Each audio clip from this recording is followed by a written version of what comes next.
اور ہم نے قوم عاد کی طرف ان کے بھائی ہود کو بھیجا.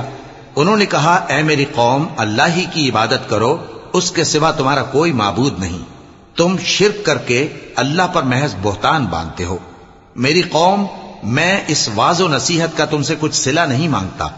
میرا صلہ تو اس کے ذمے ہے جس نے مجھے پیدا کیا. بھلا تم سمجھتے کیوں نہیں؟ اور اے قوم اپنے پروردگار سے بخشش مانگو، پھر اس کے آگے توبہ کرو. وہ تم پر آسمان سے موسلا دھار بارش برسائے گا اور تمہاری طاقت پر طاقت بڑھائے گا. اور دیکھو گناہگار بن کر روگردانی نہ کرو. وہ بولے ہود تم ہمارے پاس کوئی دلیل ظاہر نہیں لائے، اور ہم صرف تمہارے کہنے سے نہ اپنے معبودوں کو چھوڑنے والے ہیں اور نہ تم پر ایمان لانے والے ہیں.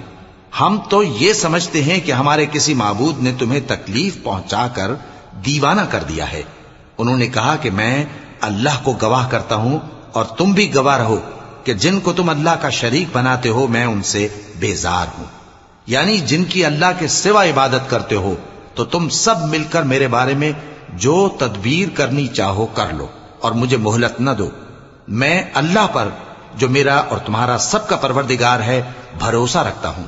زمین پر جو چلنے پھرنے والا ہے وہ اللہ کے قبضہ قدرت میں ہے. بے شک میرا پروردگار سیدھے رستے پر ہے.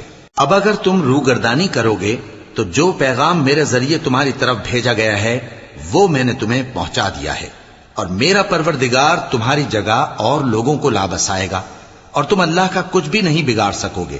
میرا پروردگار تو ہر چیز پر نگہبان ہے. اور جب ہمارا حکم عذاب آ پہنچا تو ہم نے ہود کو اور جو لوگ ان کے ساتھ ایمان لائے تھے ان کو اپنی مہربانی سے بچا لیا اور انہیں عذاب شدید سے نجات دی.